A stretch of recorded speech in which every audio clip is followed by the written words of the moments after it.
Assalamualaikum warahmatullahi wabarakatuh. Waalaikumsalam warahmatullahi wabarakatuh. Waalaikumsalam warahmatullahi Wabarakatuh. wabarakatuh. Baik, pada kesempatan kali ini, kami dari kelompok 7 mata kuliah Statistika Pendidikan, kelas 6B Indralaya, Prodi PGSD Universitas Sriwijaya, akan mempresentasikan materi uji normalitas dan homogenitas data. Saya, Cindy Putri Utami, selaku moderator dan pemateri, serta didampingi oleh rekan-rekan saya. Kepadanya, saya persilahkan untuk memperkenalkan diri. Perkenalkan, nama saya Bunga Azra Natania sebagai pemaper materi. Perkenalkan, nama saya Fauzi Andriati sebagai pemampir materi. Saya Misnawati sebagai pemampar materi. Dan saya Titi Alfidah sebagai pemampar materi. Oke, baik langsung saja. Untuk materi pertama dan kedua mengenai pengertian uji normalitas dan homogenitas data dalam analisis statistik dan juga pentingnya uji normalitas dan homogenitas sebagai prasyarat analisis statistik inferensial akan disampaikan oleh rekan kami Fauzia Endriati. Kepada Fauzia, disilahkan. Baik, sebelumnya saya ucapkan terima kasih kepada moderator yang telah memberikan saya kesempatan. Saya akan menjelaskan tentang pengertian uji normalitas dan homogenitas data dalam analisis statistik. Uji normalitas adalah sebuah prosedur statistik yang dilakukan untuk mengetahui apakah data yang dikumpulkan berdistribusi normal atau mengikuti bentuk kurva lonceng. Dalam distribusi normal, sebagian besar nilai data terpusat di sekitar nilai rata-rata atau mean, dan frekuensinya menurun secara simetris saat menjauh dari rata-rata. Menurut Sujawarni 2021, uji normalitas bertujuan untuk menguji apakah dalam model regresif variabel pengganggu atau residual memiliki distribusi normal. Sedangkan uji homogenitas adalah pengujian yang dilakukan untuk mengetahui apakah dua atau lebih kelompok data memiliki varians atau keragaman yang sama atau seragam. Jika variansinya sama, maka data disebut homogen. Sebaliknya, jika berbeda secara signifikan, data disebut heterogen. Sugiono 2022 menyatakan bahwa uji homogenitas dilakukan untuk meyakinkan bahwa perbedaan yang terjadi pada uji hipotesis seperti uji T atau uji ANOVA benar-benar berasal dari perbedaan antar kelompok, bukan karena perbedaan dasar pada keragaman data. Dan selanjutnya, pentingnya uji normalitas dan homogenitas sebagai prasyarat analisis statistik inferensial. Statistik referensial memiliki asumsi dasar yang harus dipenuhi agar estimasi parameternya akurat. Yang pertama itu menghindari galat atau error. Jika data tidak normal, namun dipaksa menggunakan statistik parametrik, maka nilai p-value yang dihasilkan menjadi tidak valid. Hal ini beresiko menyebabkan peneliti mengambil kesimpulan yang salah. Misalnya menyatakan ada pengaruh padahal sebenarnya tidak ada. Yang kedua, syarat objektivitas model. Menurut Ghazali 2020, model statistik yang baik adalah yang memiliki residu yang terdistribusi normal. Tanpa normalitas, standar error dari koefisien regresi akan menjadi bias, sehingga interpretasi data menjadi menyesatkan. Yang ketiga, menjamin keadilan perbandingan. Dalam uji komparatif atau perbandingan, homogenitas sangat krusial. Jika varians atau kelompok sangat berbeda jauh, maka hasil uji statistik akan cenderung memihak pada kelompok dengan varians yang lebih besar, sehingga perbandingannya menjadi tidak apel ke apel atau unfair comparisons. Yang terakhir, penentu jenis statistik yang digunakan. Uji prasyarat ini berfungsi sebagai navigasi. Yang pertama, jika lolos uji prasyarat, gunakan statistik parametrik karena lebih kuat dan mampu mengeneralisasi populasi. Yang kedua, jika tidak lolos, gunakan statistik non-parametrik seperti Mann-Whitney atau Wilcoxon yang tidak memerlukan asumsi distribusi normal. Sekian penjelasan dari saya kembalikan kepada moderator. Baik, terima kasih Fauzia atas penjelasannya. Selanjutnya, materi ketiga mengenai konsep, tujuan, dan prinsip dasar uji normalitas dan homogenitas data akan disampaikan oleh rekan kami, Bunga Azra Natania. Kepadanya disilahkan. Baik, terima kasih moderator. Di bagian ini akan dijelaskan mengenai konsep, tujuan, dan prinsip dasar dari uji normalitas dan uji homogenitas data. Kedua uji ini merupakan uji prasyarat dalam analisis statistik, khususnya sebelum menggunakan teknik statistik parametrik seperti uji T dan ANOVA. Secara konsep, uji normalitas adalah pengujian yang dilakukan untuk mengetahui apakah data penelitian ini berdistribusi normal atau tidak. Nah, distribusi normal itu merupakan distribusi yang berbentuk kurva lonceng, di mana sebagian besar data berada di sekitar nilai rata-rata dan menyebar secara seimbang ke arah kiri dan kanan. Uji ini penting karena banyak metode statistik parametrik yang mensyaratkan data berdistribusi normal agar hasil analisis dapat dilakukan secara valid dan dapat dipertanggungjawabkan. Nah, kalau homogenitas data itu merupakan pengujian yang bertujuan untuk mengetahui apakah varians atau tingkat penyebaran dari data kedua kelompok atau lebih adalah sama. Jika varians antar kelompok sama, maka data dikatakan homogen. Sedangkan jika berbeda secara signifikan, maka data akan dikatakan tidak homogen. Uji homogenitas ini biasanya digunakan dalam penelitian yang membandingkan beberapa kelompok, sehingga hasil perbandingan yang diperoleh akan menjadi lebih objektif. Sedangkan untuk tujuan dari uji normalitas adalah untuk memastikan bahwa data yang digunakan dalam penelitian memiliki distribusi yang mendekati normal, sehingga peneliti dapat menentukan apakah analisis statistik parametrik dapat digunakan. Selain itu, uji normalitas juga membantu dalam menjaga validitas hasil penelitian serta mendeteksi adanya kemungkinan kesalahan data, seperti adanya nilai ekstrim atau outlier. Nah, untuk tujuan dari uji homogenitas itu mengetahui kesamaan varians antar kelompok data. Ini penting karena agar perbedaan hasil penelitian itu benar-benar disebabkan oleh perlakuan yang diberikan, bukan karena perbedaan tingkat penyebaran data. Dengan demikian, uji homogenitas berperan dalam meningkatkan keakuratan dan keadilan dalam membandingkan data. Untuk prinsip dasar, uji normalitas didasarkan pada pengujian hipotesis, yaitu hipotesis nol yang menyatakan bahwa data berdistribusi normal dan hipotesis alternatif yang menyatakan bahwa data tidak berdistribusi normal. Pengambilan keputusan dilakukan dengan melihat nilai signifikansi atau p-value. Jika nilai signifikansi lebih besar dari 0,05, maka data akan dianggap berdistribusi normal. Sebaliknya, jika nilai signifikansi kurang atau dari sama dengan 0,05, maka data dinyatakan tidak berdistribusi normal. Untuk prinsip dasar uji homogenitas juga menggunakan pengujian hipotesis, yaitu hipotesis nol yang menyatakan bahwa varians antar kelompok adalah sama atau homogen, dan hipotesis alternatif yang menyatakan bahwa varian tidak sama. Dasar pengambilan keputusan juga menggunakan nilai signifikansi. Jika nilai signifikansi lebih besar dari 0,05, maka data akan dinyatakan homogen. Sedangkan jika kurang dari atau sama dengan 0,05, maka data tidak homogen. Jadi dengan demikian dapat disimpulkan bahwa uji normalitas dan uji homogenitas merupakan langkah awal yang sangat penting dalam analisis data kuantitatif, karena keduanya itu menentukan ketepatan metode analisis yang digunakan serta mempengaruhi keabsahan hasil penelitian. Sekian dari saya kembalikan kepada moderator. Baik, terima kasih Bunga atas penjelasannya. Selanjutnya, materi mengenai metode uji normalitas dan homogenitas data dalam penelitian pendidikan, serta penafsiran hasil uji normalitas dan homogenitas data dalam pengambilan keputusan penelitian akan disampaikan oleh saya sendiri, Cindy Putri Utami. Baik, kita masuk ke metode.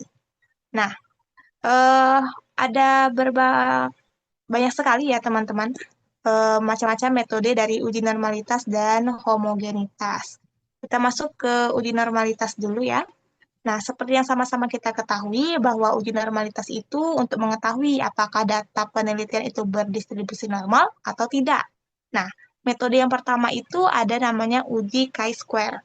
Nah, uji ini dilakukan dengan cara membandingkan frekuensi data yang diperoleh dengan frekuensi yang diharapkan pada distribusi normal. Nah, jika perbedaannya kecil, maka data dapat dianggap berdistribusi normal. Selanjutnya ada uji Kolmogorov-Smirnov. Nah, uji ini digunakan untuk membandingkan distribusi kumulatif dari data sampel dengan distribusi normal. Nah, metode ini sering digunakan pada penelitian dengan jumlah sampel yang cukup besar. Jadi kalau sampelnya itu banyak, nah biasanya pakai metode ini. Nah, selanjutnya ada uji Lilliefors. Nah, uji ini merupakan pengembangan dari uji Kolmogorov-Smirnov tadi. Nah, perbedaannya itu adalah pada uji ini nilai rata-rata dan simpangan baku dihitung langsung dari data sampel penelitian. Gitu. Selanjutnya yang keempat ada uji Shapiro-Wilk. Nah, uji ini sering digunakan untuk jumlah sampel yang relatif kecil karena memiliki tingkat ketelitian yang cukup baik dalam mendeteksi apakah data berdistribusi normal atau tidak gitu. Oke, selain uji normalitas juga terdapat juga metode uji homogenitas. Nah, yang bertujuan untuk mengetahui apakah varians atau keragaman data antar kelompok itu sama atau tidak. Nah, yang pertama itu ada metode Levens test. Nah, yaitu uji yang paling sering digunakan karena hasilnya cukup stabil meskipun data tidak sepenuhnya berdistribusi normal gitu. Selanjutnya, metode kedua itu ada Bartlett test yang digunakan untuk menguji kesamaan varians beberapa kelompok data, tetapi metode ini lebih sensitif terhadap data yang tidak berdistribusi normal. Selanjutnya ada metode Brown-Forsyth test. Nah, metode ini merupakan modifikasi dari Levens test tadi dan lebih tahan terhadap adanya data yang menyimpang atau outlier. Terakhir ada Flickner-Killen test. Nah, metode ini adalah salah satu metode dari uji homogenitas yang bersifat non-parametrik dan dapat digunakan ketika data tidak memenuhi asumsi normalitas. Selanjutnya ke materi penafsiran hasil uji normalitas dan homogenitas. Nah, setelah kita melakukan uji normalitas dan homogenitas, langkah berikutnya adalah kita harus menafsirkan hasil dari uji tersebut. Nah, pada uji normalitas, itu apabila dalam pengambilan keputusan itu dilakukan dengan melihat nilai signifikansi atau p-value-nya itu. Jika nilai signifikansinya lebih besar dari 0,05, maka data dinyatakan berdistribusi normal. Namun, jika nilai signifikansi lebih kecil dari 0,05, maka data dianggap tidak berdistribusi normal. Selanjutnya, untuk penafsiran hasil uji homogenitas, nah uji ini bertujuan untuk mengetahui apakah varians antar kelompok data itu sama atau tidak. Jika nilai signifikansinya lebih besar dari 0,05, maka varians data dianggap homogen. Sebaliknya, jika nilai signifikansi kurang dari 0,05, maka varians data dinyatakan tidak homogen. Nah, hasil dari kedua uji ini sangat penting karena menentukan jenis analisis statis yang akan digunakan. Nah, jadi ini itu sangat berperan dalam bagaimana cara kita menganalisis data nanti. Nah, jika data ini normal dan homogen, maka peneliti itu bisa menggunakan statistik parametrik. Namun, jika salah satu syarat tidak terpenuhi, maka peneliti dapat menggunakan statistik non-parametrik. Demikian yang dapat saya sampaikan. Selanjutnya, kita ke materi mengenai contoh kasus pada ujian normalitas, contoh kasus pada uji normalitas dan homogenitas. Nah, yang akan disampaikan oleh rekan kami, Miss Nawati. Kepada Miss Na, disilahkan.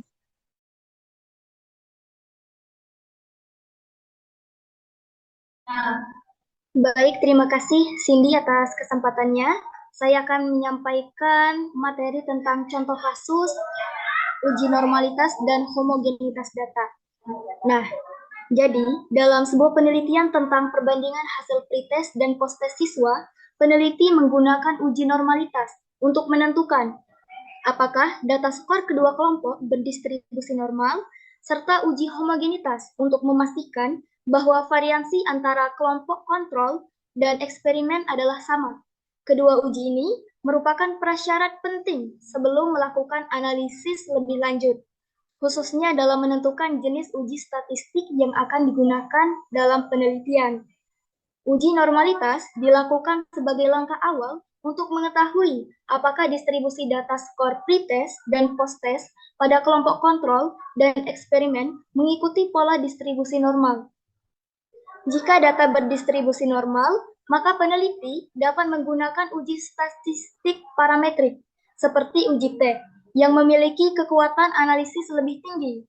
Sebaliknya, apabila data tidak berdistribusi normal, maka peneliti perlu menggunakan uji non-parametrik yang lebih sesuai dengan karakteristik data yang tidak memenuhi asumsi normalitas. Sebaliknya, uji homogenitas digunakan untuk mengetahui kesamaan variansi antara kelompok kontrol dan kelompok eksperimen. Uji ini sangat penting karena salah satu syarat penggunaan uji parametrik adalah adanya variansi yang homogen antar kelompok yang dibandingkan. Jika hasil uji menunjukkan bahwa kedua kelompok memiliki variansi yang homogen, maka analisis dapat dilanjutkan menggunakan uji parametrik. Namun, apabila variansi tidak homogen, maka peneliti perlu mempertimbangkan penggunaan teknik analisis alternatif yang tidak mensyaratkan homogenitas variansi agar hasil penelitian tetap valid dan dapat dipercaya. Sekian penjelasan dari saya kembalikan kepada Cindy. Baik, terima kasih Misna atas penjelasannya. Oke, materi selanjutnya yakni tutorial uji normalitas dan homogenitas data menggunakan SPSS akan dijelaskan oleh rekan kami Titi Alfida. Kepada Titi disilahkan. Oke, terima kasih Cindy atas kesempatannya. Oke, di sini suara Titi kedengaran lagi, teman-teman? Iya, Titi Oke. terdengar. Oke, thank you. Nah, di sini kita langsung aja mau demonstrasikan tutorial singkat mengenai cara kita menggunakan SPSS untuk uji normalitas data dan uji homogenitas data. Yang pertama, kita akan jelasin tentang bagaimana kita mencari uji normalitas datanya dulu ya. Nah, ini udah tertera di PPT bahwa menurut Siregar 2026, langkah SPSS itu yang pertama itu masuk ke menu Analyze, kemudian ke Descriptive Statistic, masuk ke menu Explore, kemudian masukkan variabel ke eh, apa ya ke file-file yang tertera di SPSS tersebut. Nah, mungkin kita langsung aja ngasih tutorial ke teman-teman tentang tutorial penggunaan dari SPSS tersebut. Sebelum itu udah nyiapin nih data yang ada di Excel untuk kita coba langsung di SPSS-nya. Jadi teman-teman biar mudah itu, jadi harus meletakkan ya data-datanya itu ke eh, Excel dulu biar kita tuh mudah untuk membuat datanya di SPSS. Bentar ini lagi loading. Kita buka dulu SPSS-nya. Oke. Klik silang aja. Langsung ke variabel. Pertama-tama kita harus membuka menu variabel di sini karena datanya ini akan terisi, data view-nya akan terisi jika variabel view-nya diisi terlebih dahulu. Jadi kita sesuaikan saja dengan data yang telah disiapkan. Kita tulis aja langsung ya. Data kelas, ada dua ya. Pertama kelas dan ada juga nilai. Oke, oke, no. Oke. Nah, untuk desimalnya karena dia nggak ada eh, di belakang angka itu koma, jadi kita tulis aja 0. Kemudian untuk jenisnya kita measure-nya itu kita isi scale, nilai. Dah.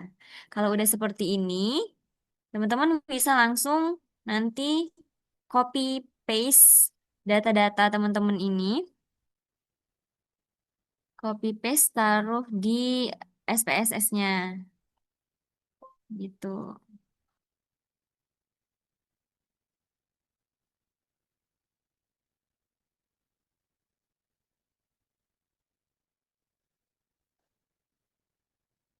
Bentar ya.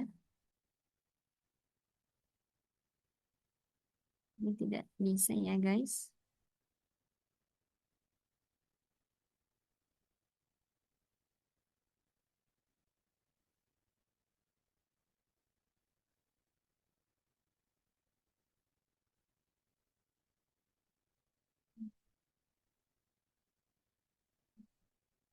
Hmm. Oke, sudah. Lanjut sebelahnya juga. Nilai ya.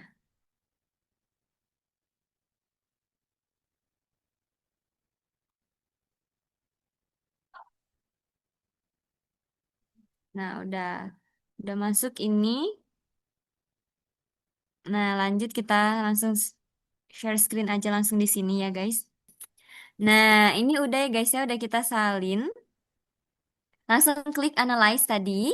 Mana nih? Kalau biar kita mudah, kita buka juga PPT-nya tadi. Oh, ya sudah nggak apa-apa. Titik ingat kayaknya.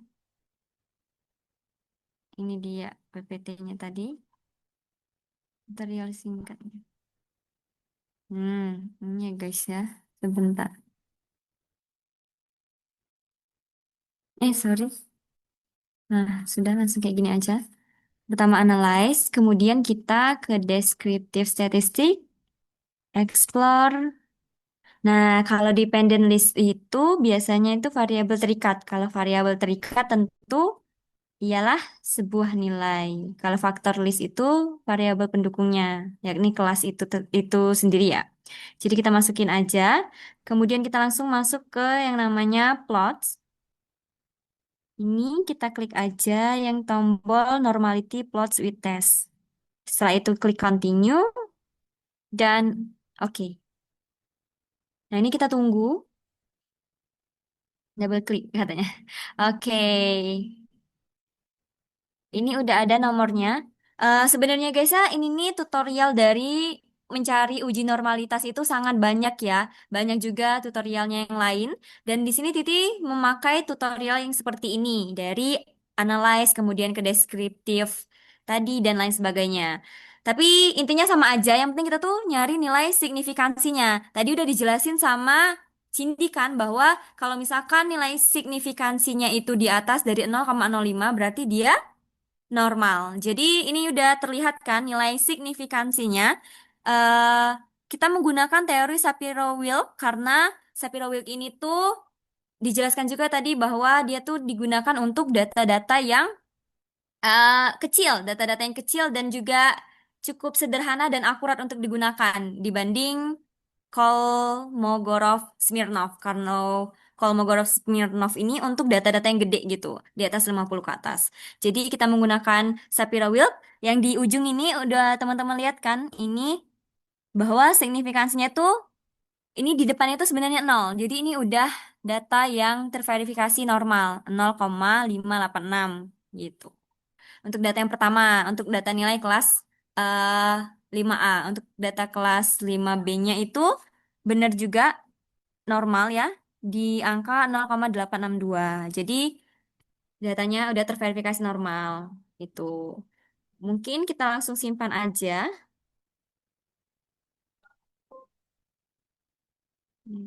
Gitu. Ini bisa langsung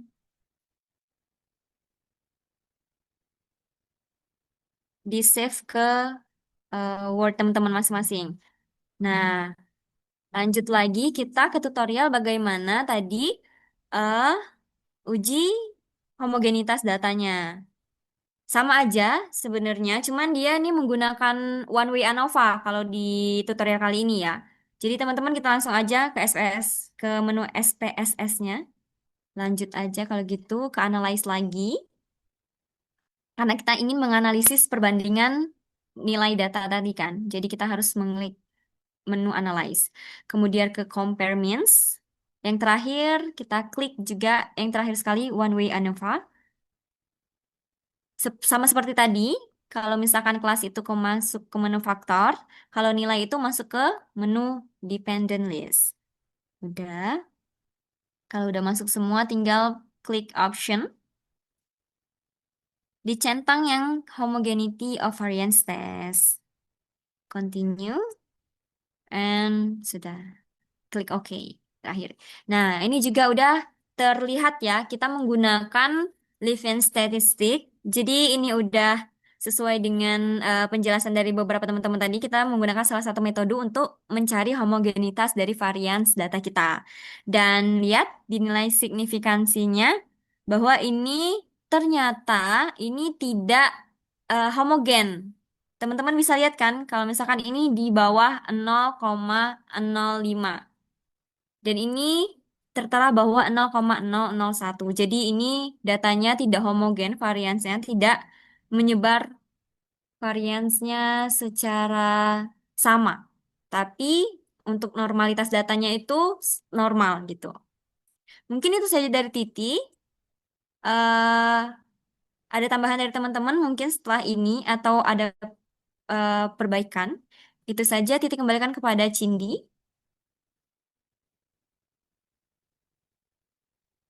Baik, terima kasih Titi atas penjelasan dan juga tutorialnya yang sangat-sangat menarik dan mudah dipahami. Oke, tidak terasa materi kita sudah di penghujung. Selanjutnya kita akan membacakan kesimpulan. Baik, untuk slide PPT-nya bisa ditampilkan kesimpulan.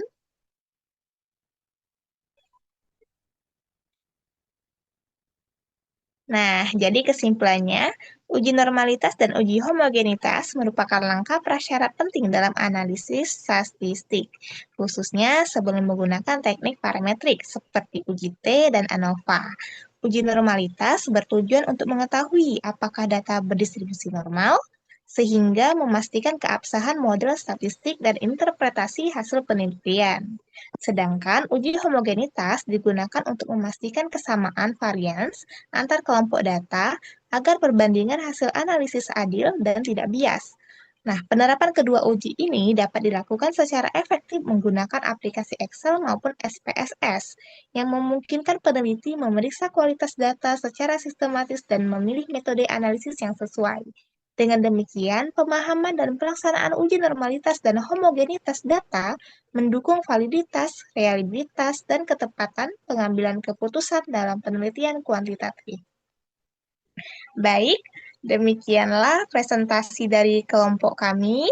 Semoga apa yang kami sampaikan ini bermanfaat dan juga apabila ada salah kata kami sekelompok mengucapkan mohon maaf. Akhir kata, wassalamualaikum warahmatullahi wabarakatuh. Waalaikumsalam warahmatullahi Waalaikumsalam warahmatullahi wabarakatuh.